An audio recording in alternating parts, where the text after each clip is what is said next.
Assalamualaikum warahmatullahi taala wabarakatuh dan selamat petang. Boleh jelas ya suara saya, Doktor?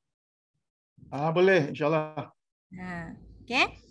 Okey, Rabbi sholli sadri wa yassir li amri wahlul 'uqdatam min lisani yafqahu qawli. Baik, kita akan terus ke program kita lah yang asal ya, iaitu CDL PGB siri ke-15. Baik, walau bagaimanapun kita mengalu-alukan juga ya. Yang berbahagia Datuk Dr. Amin bin Senin, mantan KPPM, merangkap pengasas program CDL, okey, cikgu bantu cikgu. Kemudian yang dihormati Dr. Ihsan bin Ismail, penyelaras CDL PGB, merangkap pensyarah IAB Instat. Okey, datuk-datuk, datin-datin, doktor, tuan-tuan dan puan-puan yang dihormati. Okey. Sinar mentari nampak ceria, bertukar wajah sepanjang masa. Bertemu kita di alam maya, bicara santai tetapi bermakna. Baik hadirin yang dihormati, bersyukur kita dengan rahmat Allah kita dapat berjumpa dalam CDL PGB siri yang ke-15 kali ini ya. Baik, kali ini sebenarnya saya sebagai moderator hari ini merupakan pengetua lah, pengetua SMK St. Patrick.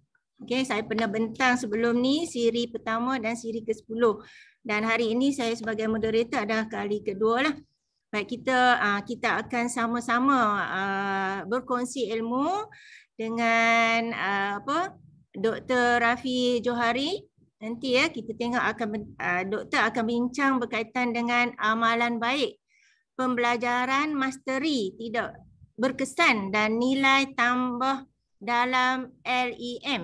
LEM kita akan tengoklah apa nanti, apa maksud LEM, iaitu program DIMAS, BOL dan Flexi yang telah diaplikasikan di sekolah beliau demi memacu peningkatan prestasi akademik SMK Kinabutan Tawau Sabah. Okey, tanpa melengahkan waktu, kita jemputlah doktor. Dengan segala hormatnya, Dr. Rabi Johari membentangkan amalan beliau, amalan baik beliau di SMK Kinabutan Tawau Sabah. Baik, Datuk, doktor, okey, dipersilakan. Bismillahirrahmanirrahim. Alhamdulillahirabbil alamin. Wassalatu wassalamu ala asyrafil anbiya'i wal mursalin sayyidina wa maulana Muhammadin wa ala alihi wa sahbihi ajma'in. Yang saya hormati Puan Hamidah binti Ghazali, moderator pada petang ini yang merupakan pengetua cemerlang daripada SMK St. Patrick Kulim Kedah. Terima kasih kepada Puan yang sudi menjadi moderator pada petang ini. Seterusnya yang berbahagia Datuk Dr. Amin Senin, founder kepada CDL. Turut saya hormati Dr. Ihsan Ismail yang merupakan koordinator pada program pada petang ini. Yang sangat dialu-alukan semua rakan pengetua, guru besar, guru-guru, tuan-tuan dan puan-puan sekalian.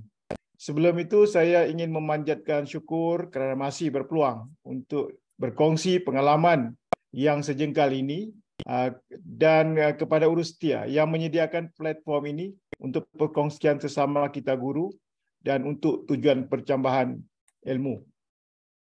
Baik, saya mulakan pembentangan ini dengan sedikit review ya, pandang balik dalam siri 5 CDL PGB. Jadi saya terkesan ya dengan dua soalan sebelum itu yang mungkin pada masa itu disebabkan ruang yang terhad, saya tidak dapat memberi jawapan yang lebih masif berkaitan dengan soalan yang pertama daripada Tuan Saifullah Biskai. Minta maaf ya kalau tersalah ejaan dan sebagainya. Beliau ada bertanya berkaitan dengan isu dalam siri CDL kelima tempoh hari, berkaitan dengan persoalan beliau berkaitan dengan ingatan pelajar di tempoh yang lama masih kurang berimpak. Walaupun mungkin semasa pembelajaran, aktiviti pembelajaran, sama ada subtopik atau topik, mungkin beliau melaksanakan aktiviti seperti pembelajaran masteri, yang seperti yang diuraikan, tetapi ingatan pelajar di tempoh yang lama akhirnya kurang berimpak, maknanya kurang memberi kesan kepada pencapaian akademik ataupun kurikulum. Yang kedua soalan juga daripada para siri 5 CDL yang lepas, yang datangnya daripada Tuan Haji Sarifuddin Kamarzaman, yang bertanyakan berkaitan dengan isu sejauh mana dapat mengawal ketekalan pelajar untuk membuat online kerana sukar dikawal. Jadi saya sangat berharap pembentangan saya pada kali ini dapat menjawab isu-isu yang disebutkan, iaitu persoalannya ialah adakah pembelajaran Masri itu sendiri apabila kita amalkan dengan masif, dengan meluas, dia pasti memberi impak yang positif ataupun memberi impak yang luar biasa dan sebagainya. Jadi jawapan saya untuk khususnya untuk kedua-dua soalan ini, dan jawapan saya untuk di siri ini jawapannya ialah sama sekali tidak. Ya, sebab itu saya merasakan bahawa siri ini satu kunci jawapan, bahawa siri kelima itu tidak lengkap sekiranya saya tidak hadir dalam siri yang sekarang ini untuk menjelaskan mengapa keadaan itu berlaku. Sebab itu dalam tajuk itu saya menyebut bahawa adakah pembelajaran Masri itu berkesan. Jadi persoalannya akan terjawab pada petang ini. Baik, tuan-tuan dan puan-puan, sebelum kita pergi lebih lanjut, saya kongsi sedikit berkaitan dengan falsafah Parsi ini yang menyebut you can lead a horse to water, but you cannot make him drink. Dengan arti kata lain bahawa kita sebagai guru khususnya boleh memberi peluang untuk melakukan sesuatu kepada guru ataupun sesama rakan kerja kita. Tetapi pada masa yang sama kita tidak boleh paksa mereka untuk melakukan sekiranya mereka tidak mau buat.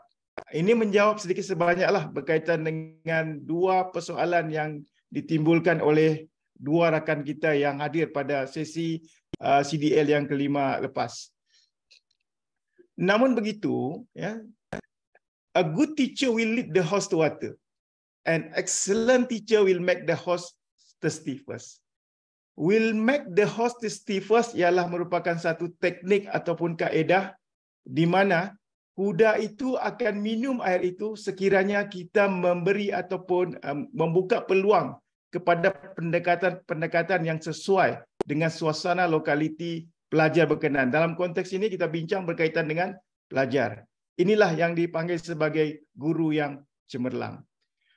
Baik, tuan-tuan dan puan, dan ada beberapa faktor juga yang kita boleh bangkitkan apabila timbul isu mengapa pelajar walaupun kita melaksanakan contohnya pembelajaran Masri yang saya bentang pada siri yang kelima itu, kenapa setengah pelajar mendapat impak yang positif sementara yang lain mungkin tidak mendapat impak.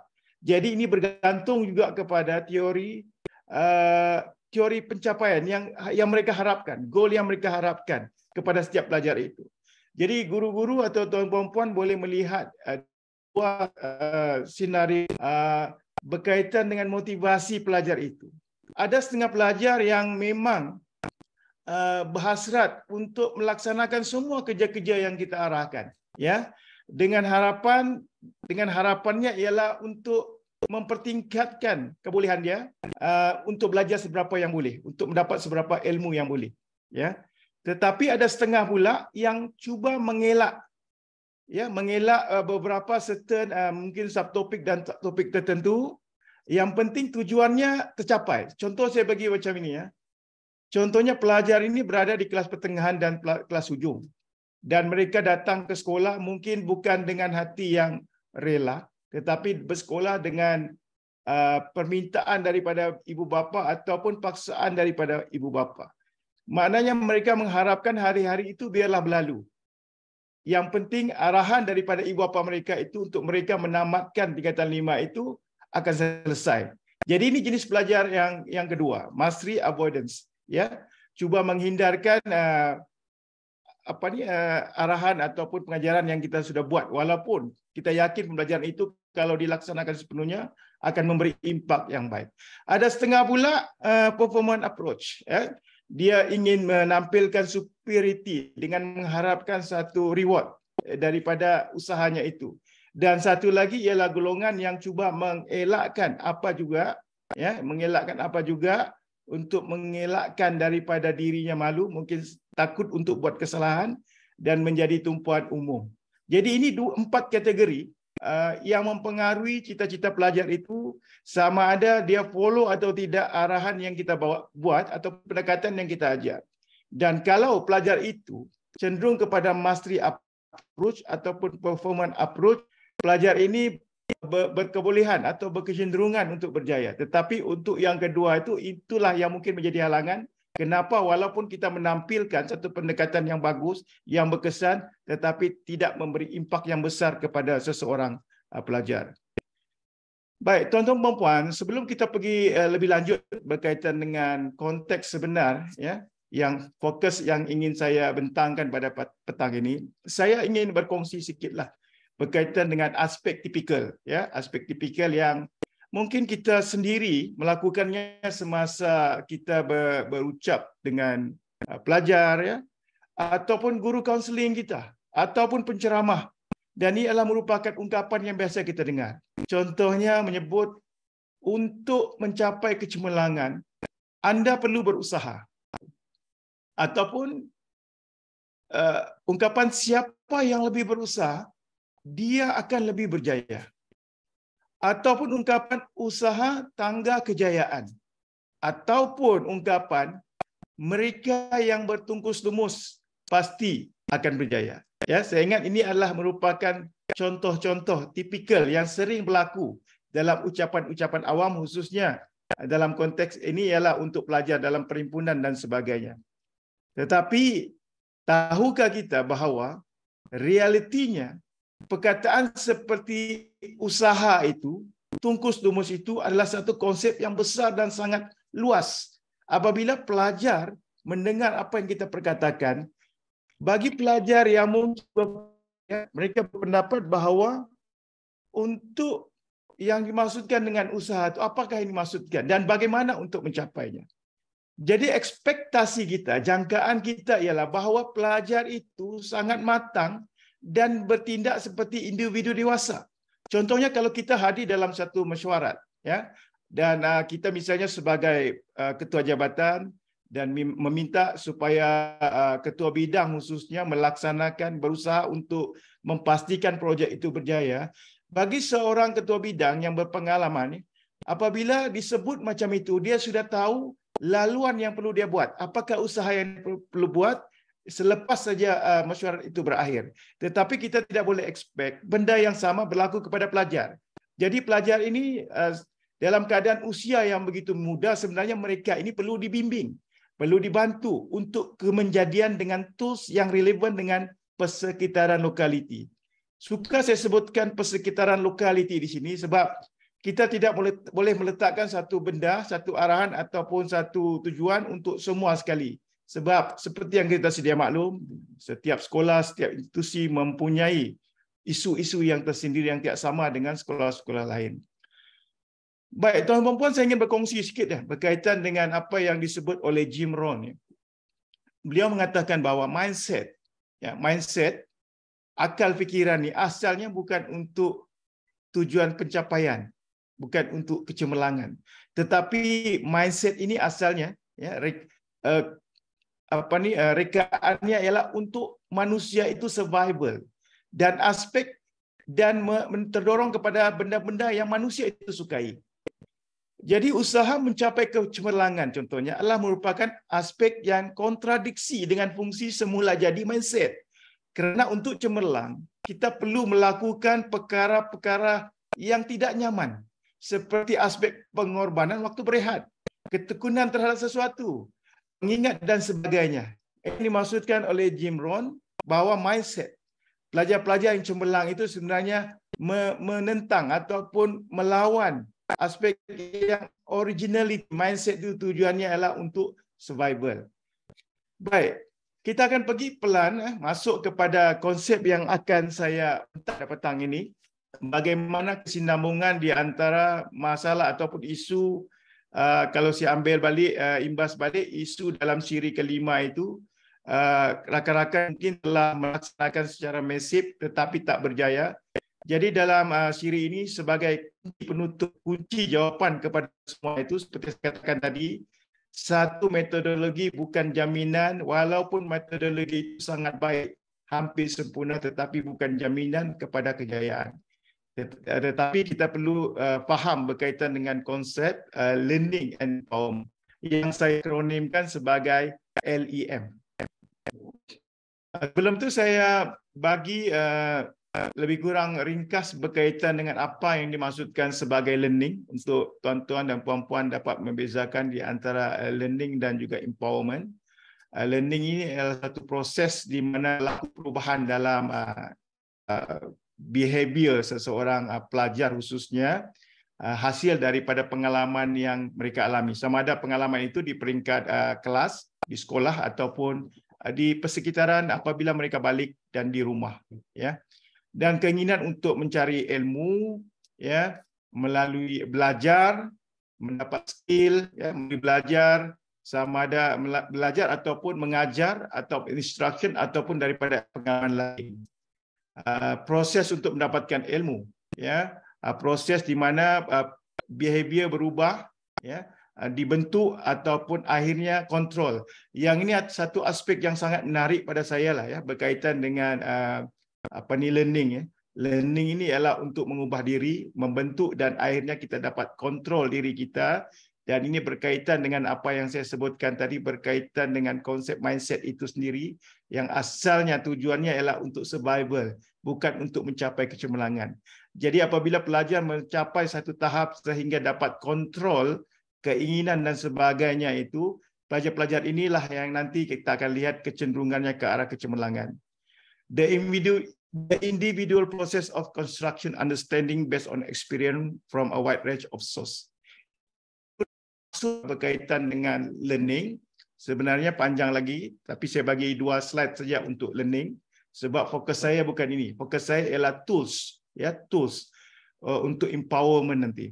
Jadi 5 prinsip berkaitan dengan learning ini ialah prinsip belajar ini ialah penglibatan, participation, ya, sama ada melalui latihan, ya, belajar daripada apa yang dilakukan, aspek repetition, ini benda yang sangat penting lah, dan ada saya tekankan juga dalam siri kelima tempoh hari berkaitan dengan mampuan pembelajaran mastery itu disebabkan proses repetition, ya. Seterusnya relevan, yang boleh mengaitkan antara material dengan keadaan dunia yang sebenar, ya. Apabila misalnya kita mengajar ataupun pelajar mengajar untuk menguatkan lagi konsep itu, dia cuba kaitkan apa yang berlaku di persekitaran sama ada di sekolah ataupun di persekitaran keluarga ataupun jiran-jiran dan sebagainya. Transference, ya, simulasi dengan keadaan yang sebenar, dan juga mendapat ilmu itu daripada feedback ataupun daripada rakan-rakan yang mungkin menjawab soalan, tanya soalan dan sebagainya. Ini adalah merupakan 5 prinsip asas berkaitan dengan belajar. Yang penting yang saya akan tekankan pada petang ini berkaitan dengan empowerment, ya. Jadi empowerment ini ialah membenarkan pelajar untuk mengendali cara mereka belajar dengan memberikan kemahiran, alat dan peluang dalam menentukan proses pembelajaran mereka. Membenarkan mereka menetapkan sendiri matlamat dan strategi untuk memantau diri sendiri, progres mereka dan bertindak balas terhadap outcome mereka sendiri. Inilah yang berlaku. Cuma kita nanti saya akan terangkan lebih lanjut. Dan perkara umum yang apabila kita sebut berkaitan dengan empowerment, macam mana mendapat empowerment ini ialah memberikan pelajar itu ruang untuk bercakap, ya. Dalam 2 hari lepas saya dah berjumpa dengan pelajar-pelajar pelajar-pelajar tingkatan 5 sains, ya. Saya benarkan mereka bercakap, mendengar luahan mereka, sebab itu adalah merupakan persoalan sebenar yang betul-betul daripada akar umbi. Apakah masalah yang berlaku? Sebelum ni kita mendengar daripada guru, tetapi ada ruang tertentu kita kena buka untuk mendengar voice daripada pelajar. Ini adalah merupakan langkah-langkah awal untuk kita empowerment, perkasakan pelajar. Sebab apabila kita dalam melakukan proses learning, ya, pembelajaran itu tidak akan berjaya sekiranya kita tidak perkasakan ataupun empowerment pelajar itu. Ya, jadi kedua-dua pihak ni perlu bekerjasama. Maknanya kalau kita melakukan satu saja, bermakna seolah-olah kita bertepuk sebelah tangan saja. Yang kedua, memberi peluang pelajar untuk membuat keputusan. Ya, tapi dalam keadaan ini, dalam keputusan yang boleh kita kawal lah, ya, bukannya melibatkan aspek-aspek yang terlalu khusus, tetapi lebih kepada aspek-aspek yang boleh melibatkan mereka khususnya berkaitan dengan pembelajaran. Dan put yourself in the sandbox. Maknanya kita join mereka, jadikan sebagai kawan, ya, dan menggalakkan penggunaan teknologi, seolah-olah menggunakan teknologi itu untuk menjadikan sesuatu itu lebih bermakna, ya, dalam pembelajaran, dan melibatkan pelajar dalam isu-isu yang sebenar yang berlaku dalam persekitaran. Cuma yang berlaku sekarang ini, empowerment ini selalu berlaku di kalangan pentadbir dengan guru, ya, pentadbir dengan guru. Jadi pada hari ini yang saya tekankan ialah yang mungkin ada tuan-tuan dan puan-puan sudah laksanakan, sama ada secara sedar ataupun tak sedar, ya, empowerment yang saya maksudkan pada petang ini ialah memperkasakan pelajar itu sendiri. Tetapi dia ada satu halangan yang sangat besar, dan halangan itu ialah skeptikal. Dan skeptikal itu kadang-kadang datang daripada kita sendiri sebagai pentadbir dan juga sebagai guru, sebab tidak yakin bahawa pelajar boleh menangani isu mereka sendiri tanpa dibantu oleh guru, kaunseling dan sebagainya. Baik tuan-tuan, saya kongsi sedikit ungkapan daripada Jim Rohn, ya. If you are not willing to risk the unusual. Jadi pada pendapat saya, empowerment, perkasakan pelajar ini dalam konteks yang masif, ya, bukan kebetulan tetapi dalam konteks yang masif, menjadikan empowerment kepada pelajar ini satu benda yang sangat penting yang diutamakan. Saya anggap sebagai satu yang unusual, ya. Kalau kita tidak lakukan ini, kita hanya menyelesaikan perkara-perkara yang biasa, yang rutin kita. Mungkin kalau kita sudah berkhidmat sebagai ketua jabatan di suatu institusi selama 10 tahun, mungkin itulah rutin yang kita selalu buat kalau kita tidak berani menghadapi risiko. Ya. Baik, tuan-tuan dan puan, ini sudah selalu, ya.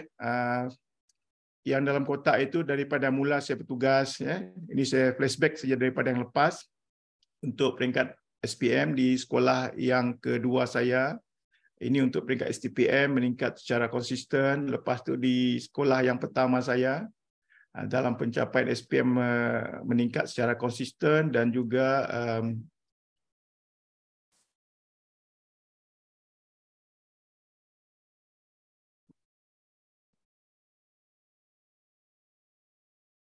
dalam STPM, ya, meningkat secara konsisten. Okay.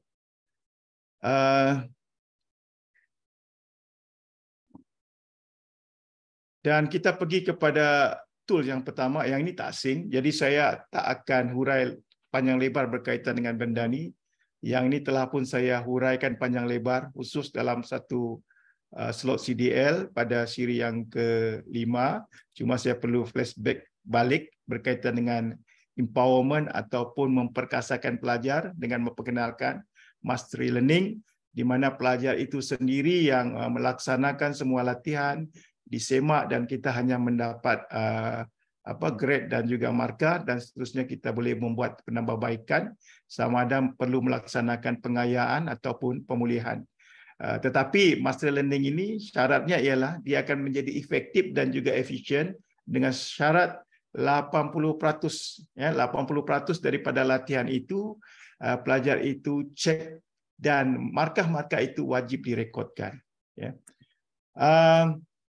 Ya, lebih kurang yang saya sebutkan tadi, penguasaan setiap subtopik atau bab melalui ujian formatif atau sumatif, ya, yang melibatkan pemulihan, pengayaan untuk memastikan no one left behind berdasarkan konsep sendiri Ya, maknanya dia berusaha sendiri, dia yang baiki kekurangannya, fix your own weakness.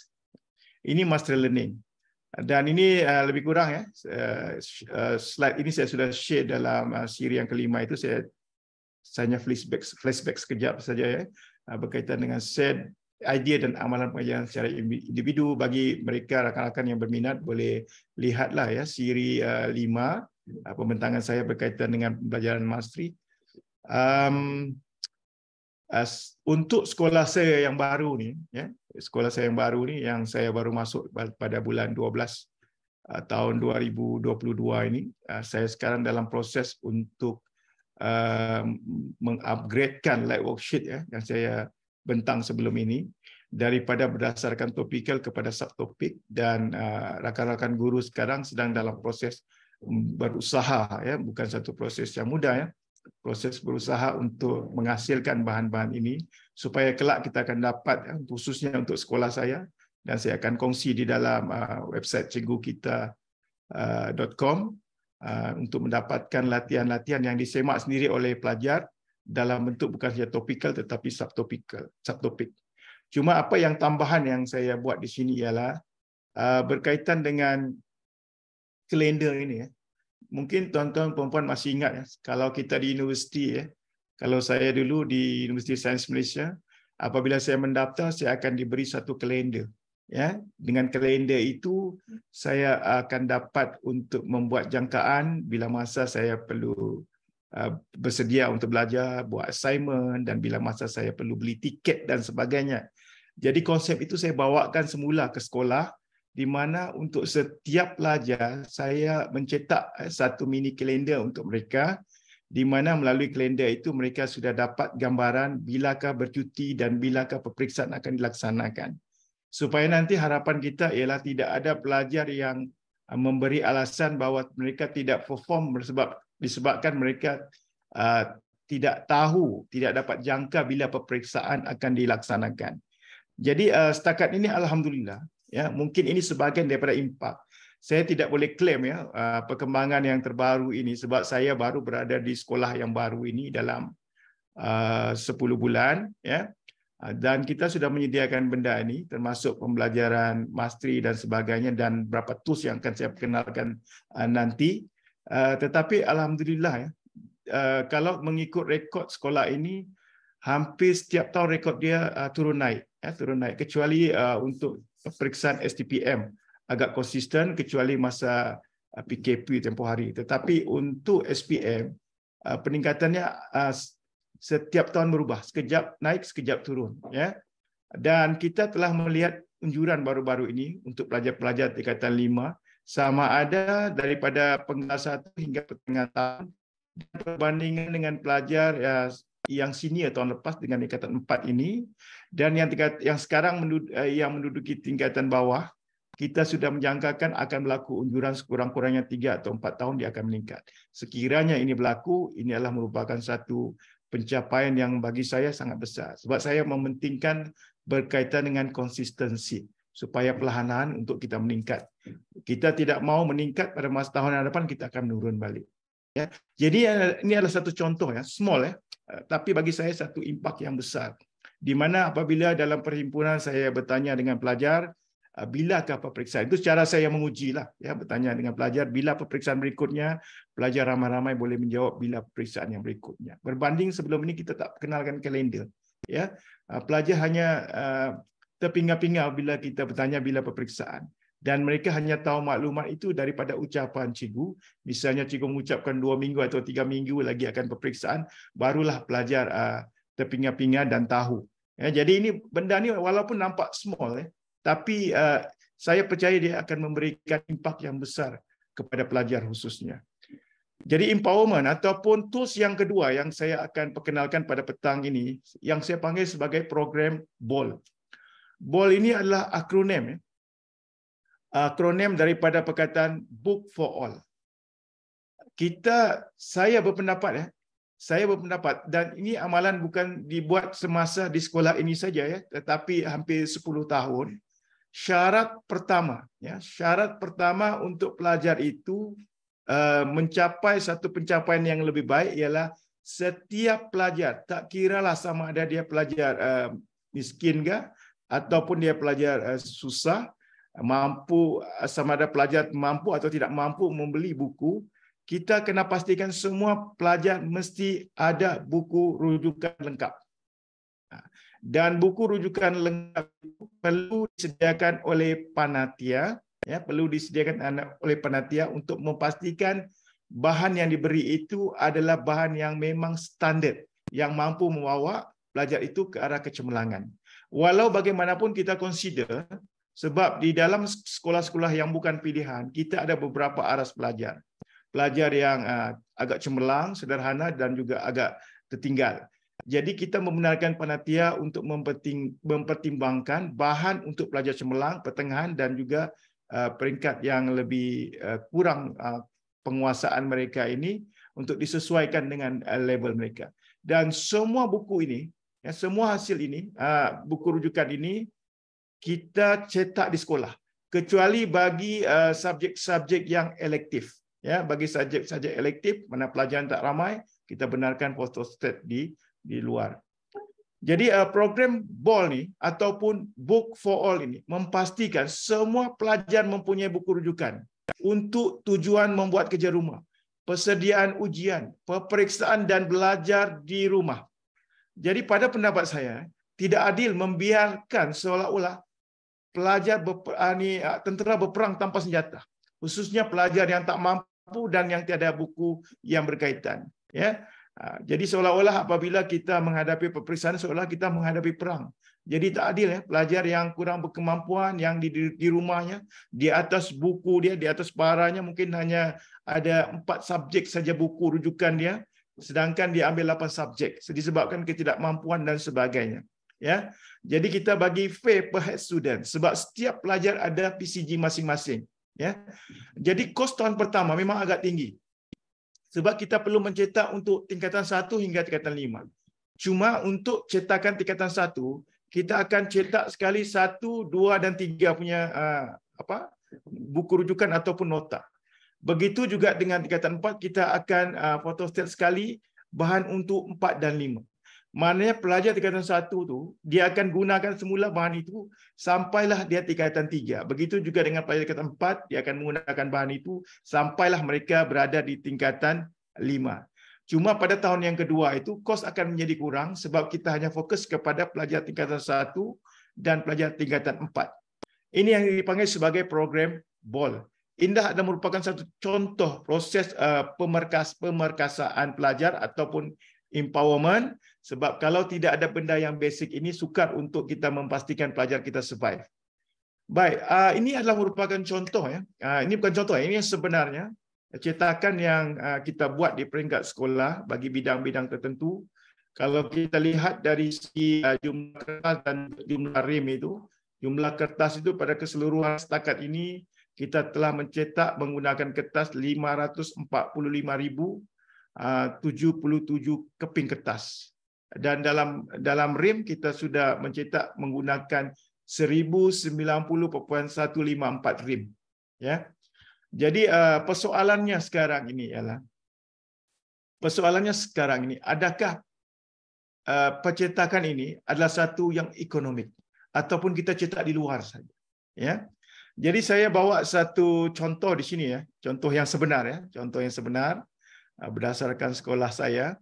Jadi kalau kita lihat jumlah kertas yang kita gunakan ialah 0,5 juta, ya, lebih daripada 0,5 juta. Saya andaikan jika kos untuk 1 keping kertas itu dalam sen ialah 5 sen dan kita mencetak 545,000 keping, kosnya ialah RM27.253. Itu dengan andaian cetakan di luar untuk setiap keping 5 sen. Kalau cetakan itu 10 sen, maka dia akan menjadi RM54.507. Dan kalau 15 sen, kos setakat ini yang perlu kita bayar kepada kalau kita mencetak di luar ialah RM81.761. Baik, ini tidak termasuk kulit tebal ataupun dawai kokot dan macam-macam sebis apabila kita mencetak di luar.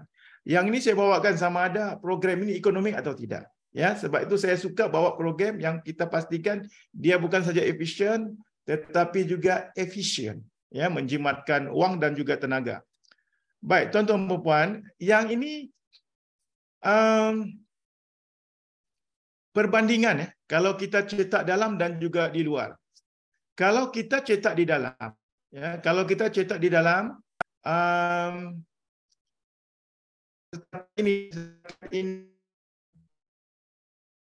cetakan dalam kita membelanjakan lebih kurang 17.442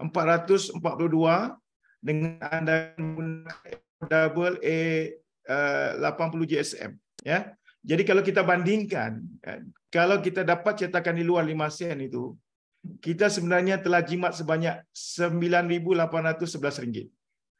Kalaulah kos di luar itu 10 sen, kita sudah menjimatkan RM37.065, dan kalaulah kos luar itu 15 sen, berbanding dengan cetakan dalaman kita sudah menggunakan menjimatkan 64.319. Ini berdasarkan, ya, berdasarkan kos yang setakat ini pihak sekolah keluarkan di peringkat dalaman untuk mencetak hanya sebanyak 17.442. Okey, untuk yang tools yang ketiga, ya, berkaitan dengan empowerment ini ialah program Grow, ya. Kita meletakkan harapan yang tinggi. Seperti yang saya sebutkan tadi, kita minta pelajar untuk berusaha, ya, belajar, dan kita melepaskan pelajar tanpa bimbingan dengan harapan mereka itu boleh bertindak sebagaimana yang kita pikirkan, boleh merancang, ya, boleh melaksana, ya, dan boleh muhasabah diri mereka. Tapi sebenarnya perkara itu tidak berlaku. Sebab itu kita buat program Grow. Program Grow ini adalah diambil daripada program Grow daripada yang diperkenalkan oleh IAB, ya. Program Grow iaitu Goal, Reality, Option dan juga Way, ya. Jadi dalam program ini kita memandu, ya, dan meluaskan melihat matlamat di kalangan pelajar. Yang ini bukan fokus kepada guru. Sebab kita bincang sini memperkasakan pelajar. Jadi semua tools ini kita bantu pelajar, ya, memandu, meluaskan cara mereka melihat matlamat mereka, mengenal pasti masalah mereka secara kendiri dan lingkungan, melihat pilihan penyelesaian terhadap masalah mereka, mencari jalan terbaik untuk menyelesaikan masalah mereka. Sebab kita perlu ingat bahawa masa pelajar di sekolah adalah sangat singkat untuk meneroka.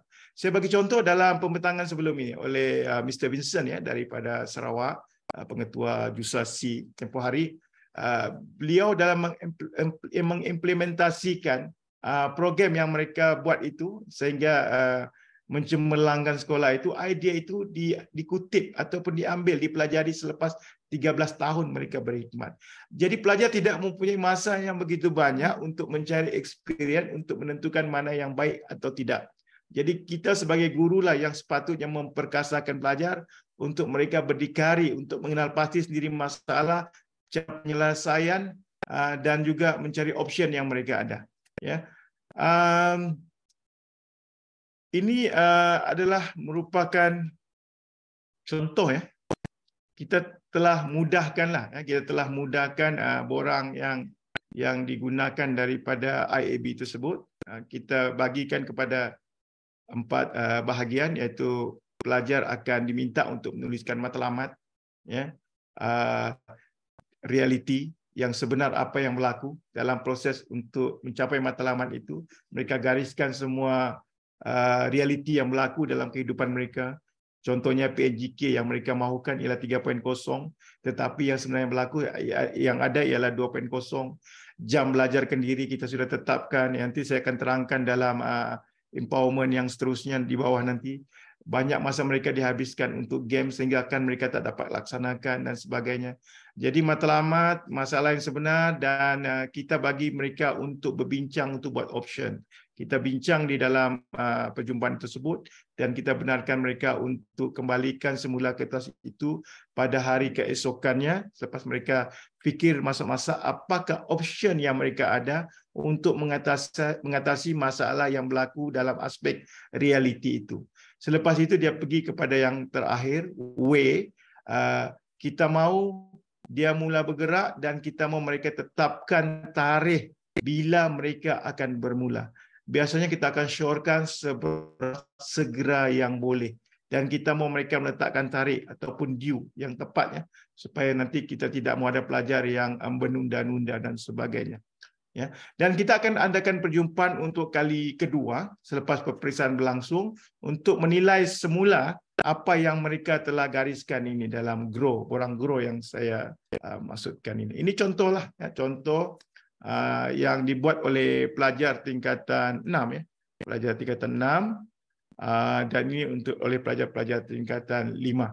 Ya, ini aktiviti semasa perjumpaan dengan pelajar-pelajar sains tulen dan juga ada yang saya tak masukkan ni perjumpaan dengan pelajar-pelajar tingkatan 6. Baik, yang seterusnya masih lagi dalam empowerment berkaitan dengan grow ni, ya. Iaitu student voice, ya.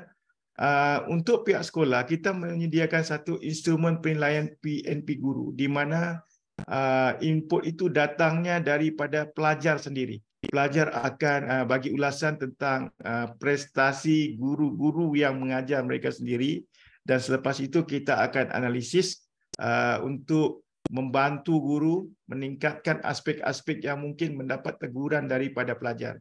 Ini yang saya tekankan daripada awal-awal tadi, antara langkah-langkah awal untuk empowermentkan student itu, kita perlu beri kita voice.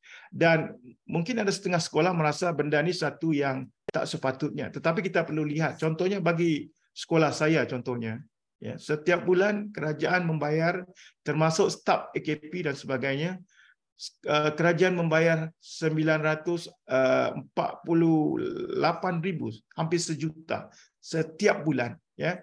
Jadi kalau kita sebagai pengguna, kita mau pastikan, ya, servis yang kita dapat itu berbaloi dengan wang yang telah dikeluarkan untuk pembayaran gaji. Sebab itu sepatutnya tidak ada, kita sepatutnya bersikap lebih telus, iaitu membenarkan terutamanya kita punya pelanggan ini, sebab yang mendapat hasil ini adalah pelanggan kita, untuk memberi voice kepada masalah sebenar, ya. Jadi kita tidak hanya mendapat input daripada SKPMG ataupun SKPM quality itu untuk menentukan prestasi guru, tetapi juga daripada student voice. Itu empowerment yang ketiga. Yang seterusnya ialah jadual fleksi. Yang ini benda yang mungkin bagi kebanyakan pentadbir sudah biasa buat, ya, ataupun belum pernah melaksanakan, mungkin juga berlaku. Ya. Tapi jadual fleksi ini adalah satu yang rutin, ya, yang saya buat pada setiap tahun, hampir 10 tahun sudah. Ya. Jadi jadual fleksi ini yang kita selalu dengar ialah jadual anjal. Jadi jadual fleksi ini susulan daripada tekanan homework, tekanan kerja rumah, ya, dan juga complete learning, pembelajaran yang tidak sempurna. Lepas itu pembelajaran yang tidak efektif dan juga efisien, ya. Jadi kita dalam jadual fleksi ini kita akan jadikan jadual itu satu hari hanya ada 2 subjek saja, daripada pagi hinggalah ke rehat, kalau pelajar pagilah, ya, daripada selepas rehat sampai balik. Dan ada hari-hari tertentu hanya ada 3 subjek kita selitkan di situ. Jadi antara 2 hingga 3 subjek saja sehari. Okey. Dan benda ini bukan kita mulakan daripada awal tahun, ya. Kita pilih, ya. Misalnya untuk tahun ini kita sudah tetapkan bahawa pada bulan Oktober, 30 hari bulan Oktober, ujung bulan ini, kita akan melaksanakan jadual anjal di mana semua kelas tingkatan 4 dan 5 ada jadual anjal. Jadi kenapa kita perlu buat jadual anjal? Mungkin benda ini nostalgic sebab masa saya berkhidmat tahun 91, jadual anjal ni sudah mula popular, ya. Jadi kenapa kita gunakan semula ini balik? Disebabkan ada beberapa kelebihan daripada jadual fleksi. Yang pertama ialah elak pembaziran masa pergerakan guru. Saya bagi contoh, ya. Saya bagi contoh, kalau setiap hari ada 5 subjek, setiap subjek 2 period, dan setiap period itu guru akan bergerak untuk pergi ke kelas itu. Kita andaikan setiap hari setiap orang guru tu mungkin dalam perjalanan menggunakan masa 5 minit. Untuk sehari kita telah buang 20 minit sehari. Ya. Kalau 5 hari, ya. Kalau 5 hari berlaku keadaan yang sama, setiap hari kita rugi 25 minit. Kalau dalam masa 5 hari Isnin hingga Jumaat, ya, 25 minit darab 5 kita akan kehilangan 125 minit bersamaan dengan 2 jam seminggu, ya.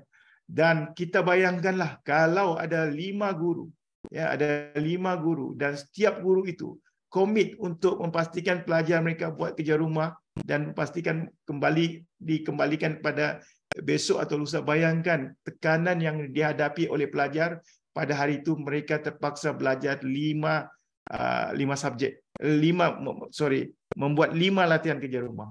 Dan pada masa yang sama kita mahu mereka juga mentekuni jadual mereka untuk belajar subjek yang mereka belajar itu untuk ulang kaji. Ya, jadi dalam perjumpaan saya misalnya dalam 2 hari lepas bersama dengan pelajar-pelajar sains sendiri, walaupun saya tak highlight benda ni, mereka sendiri yang menyatakan bahawa mereka merasa sangat tekanan disebabkan setiap hari semua guru bagi latihan. Semua guru bagi latihan dan kena siapkan malam itu. Dan mereka ada yang kebanyakannya tidur sampai pukul 1 sampai pukul 2 pagi. Jadi apa yang kita harapkan pelajar yang letih untuk keesokan pagi ini untuk dapatkan ilmu dalam keadaan yang lebih fresh. Ini belum kira lagi pelajar guru-guru yang masuk ke kelas menggunakan LCD. Ya, untuk setting LCD sahaja mungkin makan masa 5 atau 10 minit. Jadi bayangkan berapa banyak masa yang terbuang disebabkan kekerapan pertukaran jadual waktu. Dan bagi saya, ya, kita berpendapat bahawa pembelajaran yang sempurna di kelas berlaku apabila berlaku proses ulang kaji ataupun reverse. Maknanya pembelajaran yang minggu lepas ataupun yang 2 hari lepas kita refresh balik, lepas itu kita buat sedikit pembentangan, buat ujian, ya, dan lepas itu kita buat semakan dan kita dapat markah di situ juga. Maknanya semua proses itu berjalan dalam 1 hari dan kita boleh minimizekan memberi latihan kepada pelajar di rumah. Ya. Maknanya kalau 2 pun sebenarnya sudah meminimaliskan latihan di rumah, tetapi kalaulah latihan-latihan itu dapat disiapkan di sekolah dengan masa yang panjang itu sehingga dapat rekod, bermakna pelajar boleh fokus di rumah untuk pembelajaran mereka sendiri untuk ulang kaji mengikut jadual yang mereka tetapkan. Ya. Dan seterusnya ialah masalah bebanan beg. Dan ada beberapa lagi kelebihan daripada penggunaan jadual fleksi ini. Ini adalah merupakan takwim kita tetapkan di mana pada bulan Oktober tahun ini untuk sekolah ini inilah merupakan kali pertama, ya, mereka melaksanakan jadual anjal ini dan kita harap akan memberi impak lah sebagaimana 2 sekolah yang pernah saya berkhidmat. Impaknya agak konsisten disebabkan kita mau pastikan pembelajaran itu berlaku secara sempurna. Dan kalau kita berbalik pada yang tadi itu, ya, pembelajaran yang tidak tertunda ini, tuan-tuan dan puan bayangkan, ya, kalau kita kekal dengan satu subjek 2 period, ya, kita cadang kita dalam proses untuk buat latih tubi mengambil soalan-soalan negeri ataupun negeri-negeri lain, kita buat latihan, kita tak sempat semak, ya. Apabila kita tak sempat semak, kita tangguh untuk yang berikutnya. Bila tangguh terusnya tiba-tiba ditakdirkan guru pula bercuti, ya. Lepas bercuti baru mau menyimak dan lepas tu pelbagai halangan. Maknanya proses tu pembelajaran itu tidak smooth. Pembelajaran sebaiknya yang saya sebutkan tadi ialah daripada A hingga Z sebaik-baiknya berakhir pada masa itu dan kita dapat markah, pelajar gembira dan guru pun gembira sebab mendapat markah dan boleh melihat progres pelajar dalam masa yang singkat. Yang empowerment yang seterusnya yang kita perlu pikirkan ialah berkaitan dengan program DIMAT. Ini adalah program yang saya rasa mungkin yang pertama yang pernah dibuat. Kalau ada dibuat pun mungkin kaedah ataupun caranya berbeza. Ini adalah merupakan meja yang utama empowerment yang saya tampilkan di sekolah yang mungkin saya tidak ambil daripada mana-mana untuk memastikan kemenjadian pelajar. Baik, apa yang kita hadapi sekarang ni, sebab sekolah yang saya hadiri sebelum sampailah hari ini bukanlah sekolah-sekolah sekolah-sekolah khas ataupun sekolah-sekolah terpilih, tetapi datang dalam bentuk yang di dalam terdapat pelbagai aras pelajar, ya. Terdapat aras pelajar dan ada pelajaran komitmen, terutamanya kelas yang di bahagian hadapan, yang pertengahan sederhana dan yang bawah dia biasanya tidak konsisten. Jadi antara aspek yang penting, ya, aspek yang menjadi sebab kita melaksanakan DIMAS ini pun bukan baru. Saya telah laksanakan hampir 10 tahun juga. Pelajar tidak ulang kaji konsisten, jangan membayar yang sangat khas semasa mengambil ujian dan peperiksaan. Mungkin tuan-tuan dan puan boleh balik ke sekolah, besok pagi boleh tanya dengan pelajar, terutama bahagian tengah dan hujung, berapa jam sehari pelajar itu belajar.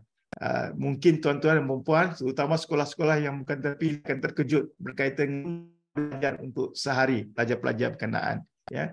Jadi program DIMAS ini ataupun dia punya kepanjangan dipanggil DIMAS, membolehkan pelajar memanfaatkan baki 18 jam setelah tolak mengajar di sekolah itu. Bagi saya, masa di rumah selama 18 jam itu adalah merupakan lombong emas yang kebanyakan kita belum terokai sepenuhnya. Sekiranya kita dapat sebahagian daripada 18 jam itu secara konsisten kepada pelajar, memang kita tak dapat nafikan bahawa akan berlaku peningkatan yang ketara dalam aspek peningkatan kurikulum khususnya. Ya. Jadi situasi pelajar luar bandar tanpa tuition berbeza dengan pelajar bandar. Ya. Jadi dalam DIMAS ini kita menekankan aspek yang saya singkatkan sebagai MASIKO, iaitu berkaitan dengan membanyakkan masa belajar, menekankan pembelajaran yang sistematik dan seterusnya yang penekanan terhadap konsisten. Dan semua ini tergabung di dalam program DIMAS ini. Baik,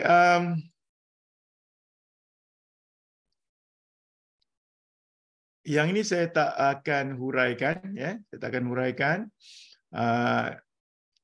Ini mungkin kita boleh kongsi sikitlah berkaitan dengan isu, ya. Isu mengapa kita melaksanakan DIMAS ini. Yang pertama ialah sikap pelajar selalunya belajar saat-saat akhir. Ini yang dipanggil sebagai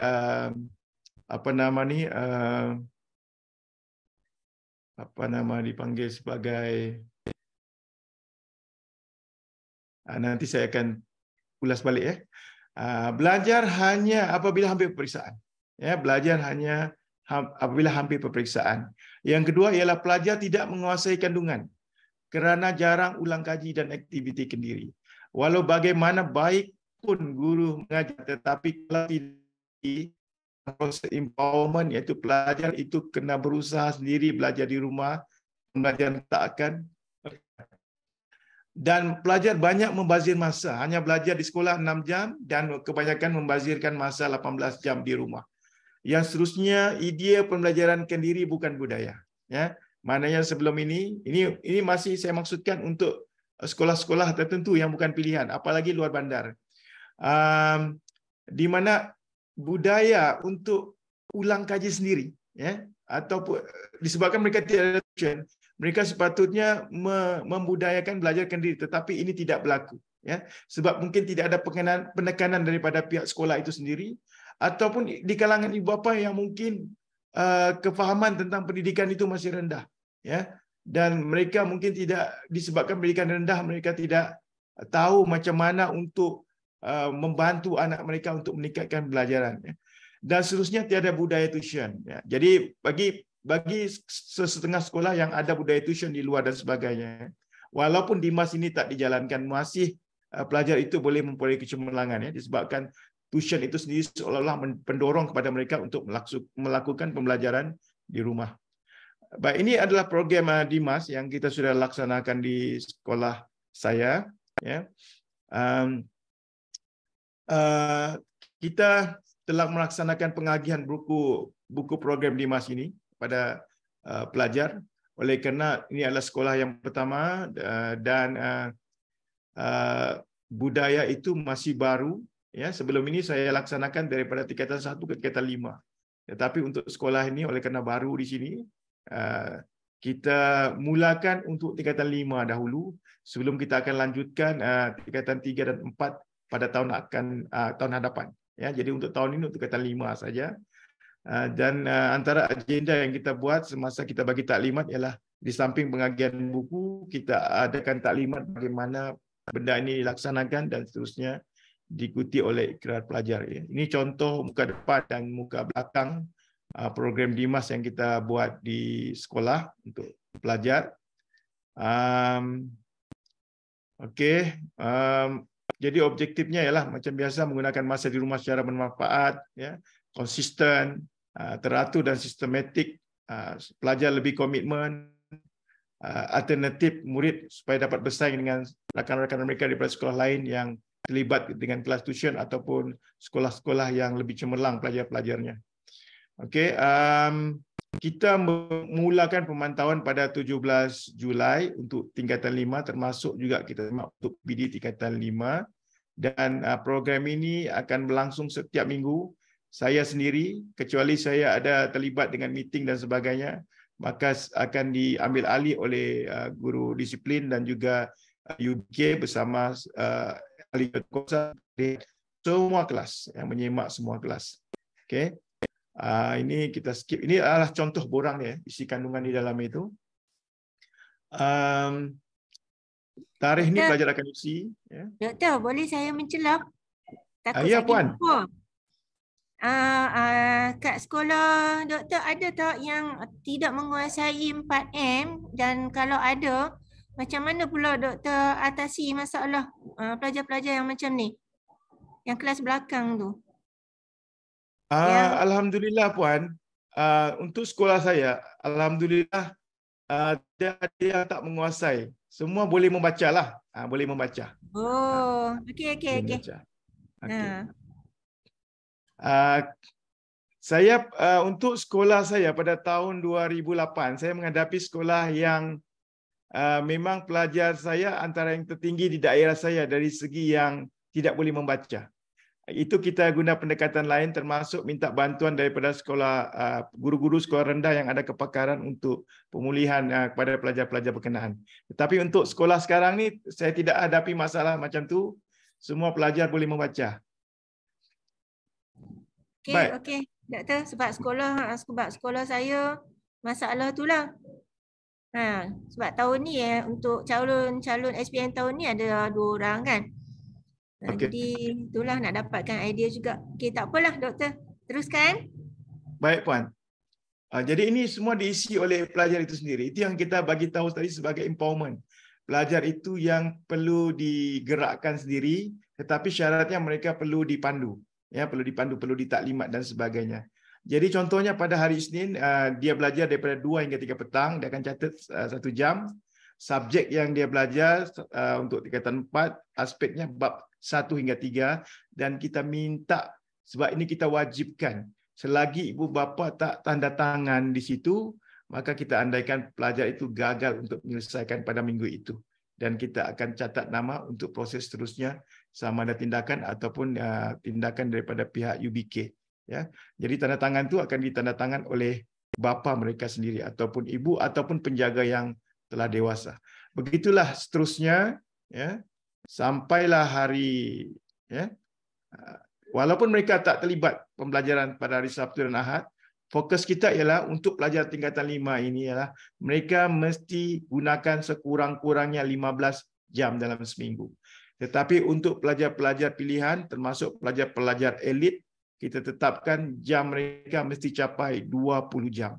Jadi kalau daripada pengalaman saya setakat ini, pelajar-pelajar kelas sains tiada masalah untuk capai 15 jam masa mereka berlebihan. Sebab itu kita nampak kepentingan masa. Maknanya pelajar yang komit dengan masa, otomatik dia akan menjadi pelajar yang cemerlang.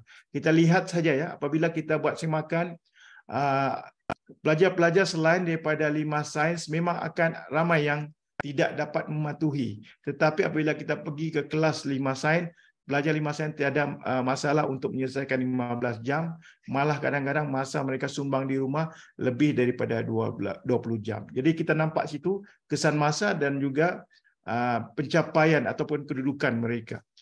Okey, jadi untuk 15 jam ni, jadi kita akan tik lah kalau tidak capai ataupun capai, kita seterusnya kita kumpul markah untuk bulanan untuk kita pastikan pelajar itu nanti kita bagi reward bagi pelajar yang masanya berlebihan digunakan, dan semua ini kita akan gunakan wang daripada PIBG. Ya, jadi kita akan buat deal dengan PIBG untuk kos bagi buku, percetakan buku dan hadiah sebanyak RM5 untuk setiap pelajar, dan wang itu kita bagi untuk pelajar, mungkin kita akan bagi reward dalam 50 ke 100 ataupun RM150 bagi tempat pertama hingga ketiga pelajar yang banyak menghabiskan masa belajar di rumah.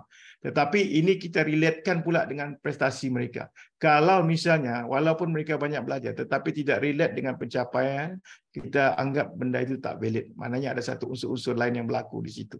Ya.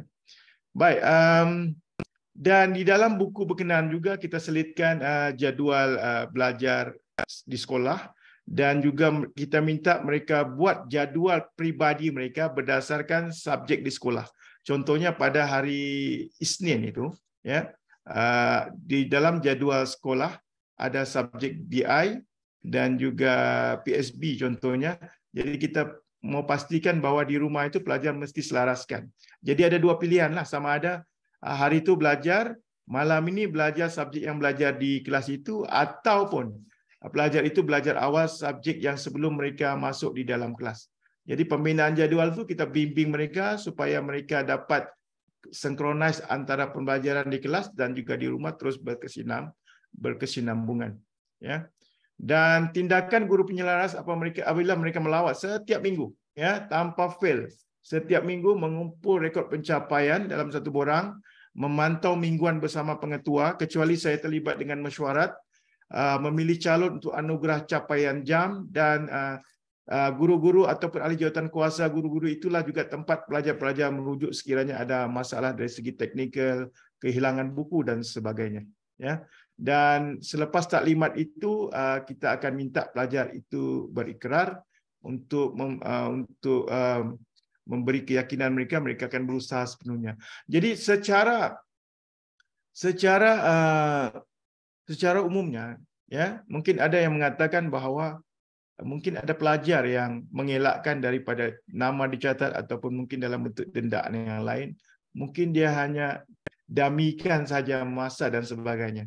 Ya, itu kita tak boleh elakkan. Cuma daripada pihak sekolah ialah untuk memberikan kefahaman kepada mereka sama ada dalam bentuk spiritual dan juga motivasi, tujuan pelaksanaan program untuk siapa dan sebagainya, memberi kesedaran dalam aspek itu saja. Dan kita harapkan kalaupun ada pelajar-pelajar yang mungkin tidak ikhlas, kita harapkan dengan pengamalan ini, kita harapkan akhirnya pelajar itu akan sedar sendiri bahawa semua program itu dibuat ataupun dilaksanakan semata-mata untuk kebaikan mereka. Ya. Ini adalah merupakan taklimat yang saya buatlah untuk pelajar-pelajar tingkatan 5.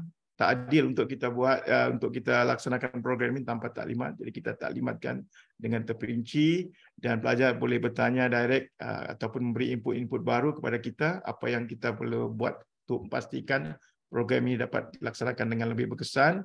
Dan ini adalah merupakan pemantauan pada setiap minggu. Ya, pelajar akan mencatat dan kita akan kunjung setiap kelas tingkatan 5, mana yang capai, mana yang tak capai. Ya. Itu aspek yang konsisten lah. Jadi Puan Hamidah, rasanya pembentangan saya ni mungkin sampai di penghujung berkaitan dengan empowerment, iaitu memandu pelajar dan memberikan memperkasakan pelajar supaya mereka itu boleh berdiri sendiri untuk membantu guru-guru di samping guru yang mengajar di kelas. Mereka sendiri kena berusaha memperkasakan, menambahkan ilmu mereka untuk memandu mereka, cara mereka untuk mengendalikan diri mereka sama ada belajar ataupun cara belajar di rumah. Jadi saya ucapkan ribuan terima kasih kepada peserta yang daripada awal menekuni taklimat ini, ya, program ini. Jadi saya serahkan semula kepada Puan Hamidah untuk yang seterusnya. Terima kasih Puan. Okey, terima kasih Dr. Rabi dengan panjang lebar penerangan. Okey, tapi macam mana nak cakap, sebab Dr. Rabi sebelum ni lah. Kita rujuk pada sekolah sebelum ni. Dr. Rabi pernah menjadi pengetua sekolah yang ada pelajar yang tidak kuasai 4M. Ada tak idea yang boleh kongsi dengan kita pada hari ni? Sebab rata-ratanya lah memang sekolah yang macam tu banyak kan. Jadi ada tak boleh bagi idea sikit lah. Terutama macam sekolah saya ni, sebab kita target sama juga macam tahun lepas, kita target 100% layak sijil kan. Jadi pelajar sekolah kami ni kan yang kata apa seangkatan ni kan, untuk nak selesaikanlah isu layak sijil ni. Kalau tak kuasai 4M ni memang masalah lah. Ada tak idea? Selain daripada ambil dari bantuan SK tu, sebab kami ada dah program, cuma kot doktor ada idea lain lah. Kan? Okey, baik Puan. Sebab pengalaman ini berlaku pada tahun 2008 hingga 2013 di sekolah saya berkhidmat sebelum tu. Dan sekolah saya itu memang setiap tahun antara sekolah yang paling tinggi yang terlibat dalam tidak pandai membaca dan menulis ini. Sekitar dalam 100 ke 120 orang setiap tahun. Jadi seperti yang saya bagi tahu dengan Puan tadi, antara pendekatan kita ialah minta bantuan daripada SK sebab mereka ada kepakaran di situ. Dan kita juga berbincang dengan pihak PPD ya, dalam dialog prestasi yang mereka datang ke sekolah. Kita meminta supaya sebelum itu ya, pada tahun-tahun berkenaan itu masih ada UPSR. Jadi selepas UPSR itu ada kekangan lah, bukan kekangan, ada masa, ada ruang itu. Kalau boleh ruang-ruang itu sebelum mereka naik ke tingkatan 1, ruang berapa bulan itu kita minta daripada pihak PPD untuk bantu sekolah berkenaan untuk bimbing pelajar-pelajar itu menggunakan kemahiran yang diatur oleh PPD untuk memastikan sebelum mereka naik itu mereka sudah bersedia untuk menghadapi subjek yang lebih mencabar di tingkatan 1. Ya, dan kita juga menghantar guru-guru kita untuk latihan, dan pada masa itu untuk pihak PPD mereka ada melaksanakan juga ya, melaksanakan program untuk membantu pelajar-pelajar macam ni. Jadi guru-guru sekolah kita yang menjadi penyelaras untuk pelajar-pelajar seperti ini dipanggil untuk berkursus, dan mereka lah yang nanti dengan kemahiran itu untuk membantu pelajar-pelajar kita yang menghadapi masalah berkenaan. Okey, terima kasih Doktor. Jadi kita tengok dekat chat tak ada pun soalan yang nak dikemukakan. Jadi ada juga kalau cikgu-cikgu lah nak tanya apa-apa, tanyalah teruslah. Boleh buka mic dan tanya. Sebab isu yang berkaitan dengan sebelum ini ya, ialah penilaian untuk naik ke tingkatan 1. Saya sudah terlupa ya sebab program itu sudah tak berjalan ya. Kalau Puan Hamidah masih ingat. Ada. Setiap tahun ada sebab sekolah saya pelajar ada kelas peralihan. Jadi memang ada lah setiap tahun. Jadi kalau yang lepas tapisan tu dia layak masuk tingkatan 1 kan. Masuklah, kalau tak layak dia akan duduk peralihan lah. Macam sekolah saya sekarang ada 11 orang peralihan. Pelajar ni tak apa kan, dia orang memang ada silibus khas untuk pelajar peralihan ni, tetapi ada juga yang kelas peralihan sebelum-sebelum ni dia tercicim, mungkin seorang ke 2 ke kan, sebab sebelum-sebelum ni kan PKP. Jadi sekarang tingkatan 5 ada 2 orang yang memang tak kuasai kan. 4M tu, tingkatan 4 pun ada, tingkatan 3 ada, 2 ada, 1 pun ada. Ini rentetan daripada PDPR sebelum ni kan. Jadi bila dia orang dah masa PDPR tak join kelas. Jadi macam tu saja, tak tahu apa kan.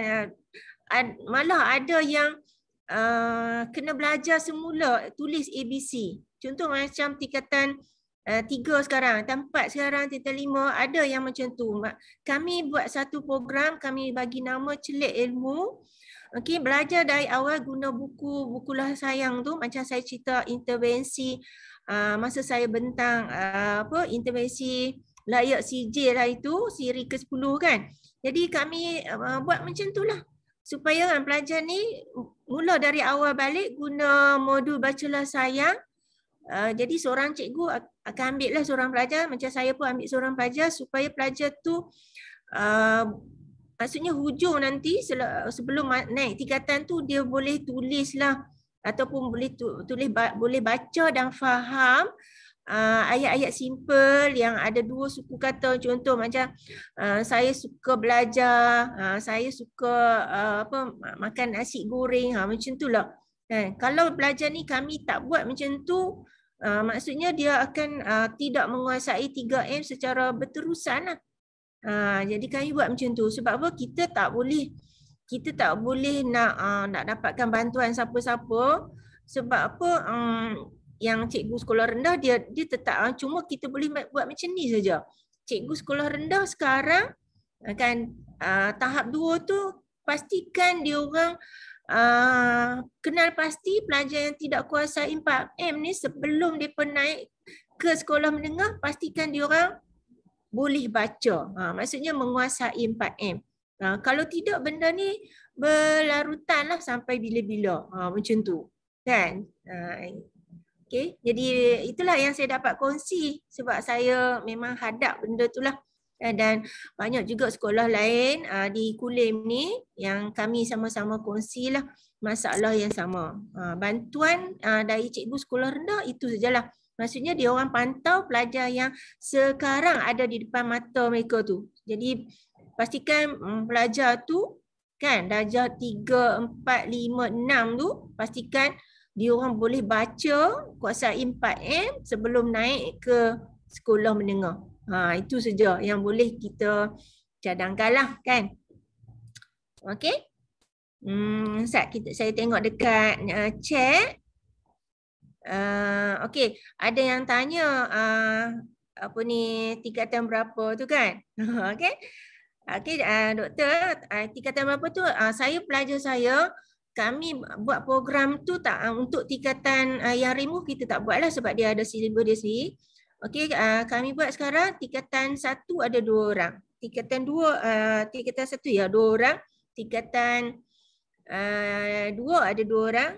Tingkatan 3 seorang, tingkatan 4 seorang, tingkatan 5 2 orang. Itu. Jadi kami on program ni dah masuk dalam okey. Kita dah masuk fasa kedua lah. Ada yang nampak awal dulu kami buat masa bulan 6, kami mula bulan 6 tu lepas saja raya. Lepas raya tu kita dah buat dah tu. Asalnya memang hanya boleh tulis ABC saja, D, E, F, dia tak tahu dah nak tulis huruf besar, huruf kecil semua tak tahu. Tapi alhamdulillah selepas 3 bulan pelajar-pelajar ni dah boleh tulislah ABC dan mulalah baca dan juga tulis balik yang perkataan-perkataan yang ada 2 suku kata. Jadi kita guna sepenuhnya lah modul bacalah sayang. Memang terkenal lah modul tu. Okay, jadi nampaklah ada juga perubahan dan termasuk juga ya pelajar kita ada 9 orang pelajar Melayu yang tak kenal alibata. Jadi program tu yang untuk alibata ni kita bagi nama celik Quran lah. Okey, yang ni kami ada 2 orang saja, ustaz dan seorang ustazah. Yang ni memang khaslah diambil alih oleh ustaz seorang saja sebenarnya sebab ustazah dia mengajar tingkatan 5. Jadi yang ni dah ada yang dah nak masuk Iqra 2. Jadi itulah hasilnya lah. Jadi di bawah program untuk celik ilmu, untuk yang celik ilmu ni ada pelajar Melayu, Cina, India, semua ada. Yang kedua dia macam anak dah lah. Anak program celik ilmu ni kita bagi nama celik Quran. Jadi benda ni berlaku serentak lah. Okey. Dan seorang cikgu, seorang pelajar. Sekarang dah masuk fasa kedua. Itu je lah yang kami dapat usahakan. Sebab apa kalau kita nak salahkan mana-mana pihak, nak salahkan waris, nak salahkan pelajar itu sendiri, nak salahkan cikgu sekolah rendah tak boleh lah. kita kena hadap isu tu dan kita cubalah selesaikan sendiri. Okey, itu je lah. Kita tengok di chat dah ada link sijil. Jadi peserta semualah boleh isilah link sijil. Okey, sebelum kita akhiri program kita pada hari ini, mungkin ada pastikan isi link sijil tu, pastikan orang panggil email yang betul, email yang betul, supaya sijil akan sampai ke email tuan-tuan dan puan-puan. Kalau salah email nanti tak sampailah sijil tu. Okay, nanti selalunya lah saya join CDL ni, habis saja program terus dah. Kadang-kadang tak habis program lagi, tak tamat lagi dah dapat dah sijil. Kan? Okay, jadi isilah link sijil. Dr. Rabi dan saya tak perlu isi. Nanti kami akan dapat sijil yang special. Okay? Okay, itu dah. Okay, boleh ada lagi yang nak tanya. Boleh tanya. Sementara kita tunggu, kita akan tutup lah kita punya program ni, siri ke-15 ni. 3 minit lagi, 4:20 nanti kita tutup. Okey. Baik, kita bagi masa untuk cikgu-cikgu ataupun peserta, tuan-tuan dan puan-puan. Okey, ni ada yang minta doktor, ada yang minta slide. Ada yang minta slide. Mungkin boleh berhubung dengan Urustia, ya. Boleh berhubung dengan Urustia. Sebab saya tidak dapat nombor telefon apa semua kan untuk saya share kan. Jadi mungkin boleh berhubung dengan Urustia lah. Saya ada share juga dengan Urustia. Link kehadiran di atas Cikgu Fizal. Ada di atas. Cikgu tengok scroll sikit ke atas tu ada. Okey, link. Mungkin Cikgu Fizal baru masuk kot. Okey. Nanti boleh tengok lagi sekali. Ada dekat YouTube. Cikgu-cikgu boleh tengok. Kalau terlepas awal-awal terputus line ke apa tadi, boleh tengok dekat YouTube. Boleh ulang tengok. Kan? Ulang tayang dekat YouTube. Ada. Kita boleh type saja CDL PGB siri ke-15. Kan akan keluarlah. Kalau nak tengok yang perkongsian saya, intervensi layak sijil, type saja CDL siri CDL PGB siri ke-10. Link sijil, link kehadiran itulah link sijil. Okey, boleh isi. Kita ada sesi penggambaran sementara menunggu tuan-tuan dan puan-puan isi link sijil tu. Kita boleh buka kamera. Tapi saya punya kamera ni tak tahulah kenapa jadi warna merah pula muka. Tapi tak apalah. Okey, kita buka. Kita nak ambil gambar kenang-kenangan. Okey. Saya puhikanlah muka saya jadi merah pada hari ni.